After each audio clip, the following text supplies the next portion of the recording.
Et c'est là que je grandissais, c'est là que j'ai fait mes débuts dans la foi. C'est là que j'ai accepté Jésus, c'est là que... Voilà. Et puis un jour, le pasteur Trésor vient, il dit, j'ai eu une vision. Et dans cette vision, Dieu m'a dit de te dire, le temps est arrivé de quitter cette église-là, parce que Dieu t'appelle à Philadelphie. Et là, pasteur, en 2008, Philadelphie vient de commencer, parce que Philadelphie a commencé en 2008. Et puis moi, je regarde, j'ai dit, ben jamais. J'ai dit, mais je ne peux pas, parce que je ne peux pas abandonner mon père. Mon père, c'est le gars qui me nourrit, au fait. Il a payé mes études. Et puis je suis allé en prière pendant 8 mois. 8 mois.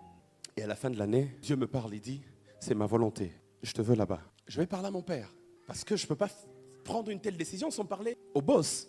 Donc je parle à mon père, j'ai dit, regarde ce que je ressens.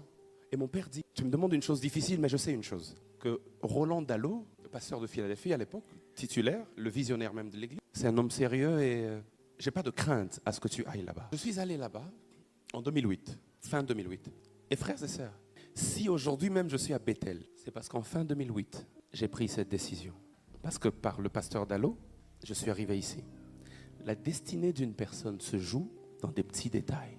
Vous qui négligez les petites décisions que vous prenez, vous qui avez facilité à bloquer les gens sur WhatsApp, parfois la destinée d'une personne se joue dans des petites décisions. Que Dieu t'aide à prendre les bonnes décisions pour ta destinée. La 5e chose que j'aimerais dire, alors que je suis en train d'aller petit à petit vers la conclusion de mon message, la 5e chose que j'aimerais nous partager comme observation dans ce texte, c'est que la destinée d'un homme lui est révélée de façon progressive. Et parfois, ça passe de l'énigmatique au clair. Au verset 20, première révélation de la destinée de Saül. 1 Samuel chapitre 9, verset 20. On va nous le mettre sur l'écran, on va mettre le verset 20. Et après, on va mettre le verset 22. Et après, on mettra le verset 24. Et après, on mettra le verset 26. Et on finira par 1 Samuel 10, verset 1. Vous allez voir la progression de la révélation. 1 Samuel 9, 20. C'est Samuel qui parle à Saül, il dit, ne t'inquiète pas des années que tu as perdues il y a 3 jours, car elles sont retrouvées. Et puis il dit, et pour qui est réservé tout ce qu'il y a de précieux en Israël? N'est-ce pas pour toi et pour toute la maison de ton père? Ça, on commence à lui révéler sa destinée, mais ce n'est pas clair. On lui dit pour qui est réservé tout ce qu'il y a de précieux en Israël. Ça ne veut pas dire que c'est forcément lui le roi. On dit que pour toi est réservé tout ce qu'il y a de précieux, mais qu'est-ce que ça veut vraiment dire?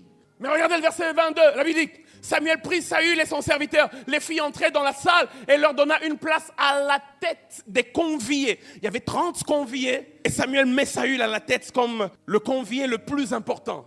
Là, c'est aussi un geste qui veut dire quelque chose. Ça commence à se rapprocher de la révélation claire, mais ce n'est pas encore très clair. Verset 24, la Bible déclare, le cuisinier, on l'a lu tout à l'heure, donne à Saül l'épaule, qui veut dire la royauté.